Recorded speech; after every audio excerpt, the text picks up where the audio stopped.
আপনি কি শরীরে ট্যাটু করিয়েছেন? ব্যাস, তাহলে তো বোধহয় রক্তদান করতে পারবেন না। এরকম মিথ আমরা প্রায়ই শুনে থাকি। কিন্তু সত্যিই কি এটা মিথ, নাকি এর পিছনে সত্যিই কোনো বিজ্ঞান আছে? আজকের ভিডিওতে এটা নিয়েই আলোচনা করব। চলুন শুরু করা যাক। ট্যাটু আজকালকার দিনে এক ট্রেন্ডিং। ছেলে থেকে মেয়ে সবাই ট্যাটু করাতেই ব্যস্ত। এটা যেন একটা সোশ্যাল স্ট্যাটাস। কিন্তু যদি বিপদে পড়ি আমরা, রক্ত তো দান করতেই হবে। আমাদের কাছের কেউ যদি বিপদে পড়ে, আমাদের বন্ধু বান্ধব যদি বিপদে পড়ে, রক্তদান তো করতেই হয়, কারণ আমরা জেনে থাকি রক্তদান মহান দান। কিন্তু আপনি যদি ট্যাটু করিয়ে থাকেন, তাহলে সাবধান হন। ট্যাটু করানোর নির্দিষ্ট কিছু সময় পর্যন্ত রক্ত কিন্তু দান করা যায় না। কিন্তু কেন?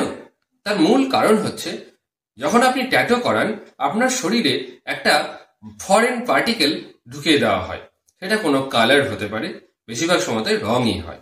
আর এই রং যখন আপনার শরীরে ঢুকিয়ে দেওয়া হয়, শরীরে একটা ইনফেকশন হওয়ার ভয় থাকে। শরীরের মধ্যে একটা অ্যান্টিবডি তৈরি হয়, বা শরীরের মধ্যে কোনো বিষক্রিয়া হতে পারে। তাই ট্যাটু করানোর পর 6 মাস অপেক্ষা করে যাওয়াই ভালো। আবার অনেকেই বিভিন্ন পার্লারে যখন ট্যাটু করান, কম দামের কিছু পার্লারে, যেখানে আমরা সস্তায় ট্যাটু হয় সেরকম জায়গাতেও ট্যাটু করিয়ে থাকি, যেখানে খুব নিম্নমানের রং ব্যবহার করা হয়। আবার যে নিডিলটা ব্যবহার করা হয়, সেটা নতুন ব্যবহার করা হয় না।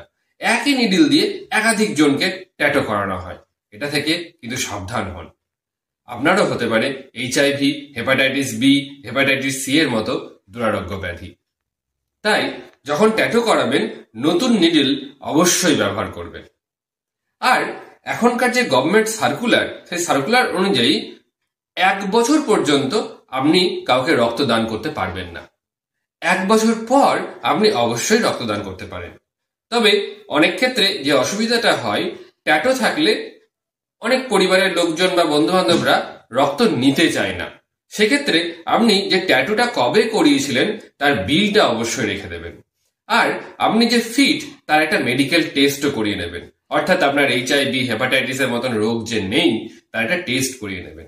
এই টেস্ট রিপোর্ট আর বিল, এই দুটোই আপনাকে কিন্তু রক্তদানের যে মহান দান, এটা করতে সাহায্য করবে। অবশ্যই এটা নিয়ে সতর্ক হন। আর এই ভিডিওটি আরো যারা ট্যাটু করেছে তাদের মধ্যে ছড়িয়ে দিন। এরকম ভিডিও আরো পাওয়ার জন্য এক্ষুনি চ্যানেলটি সাবস্ক্রাইব করে রাখুন। ভিডিওটি দেখার জন্য ধন্যবাদ।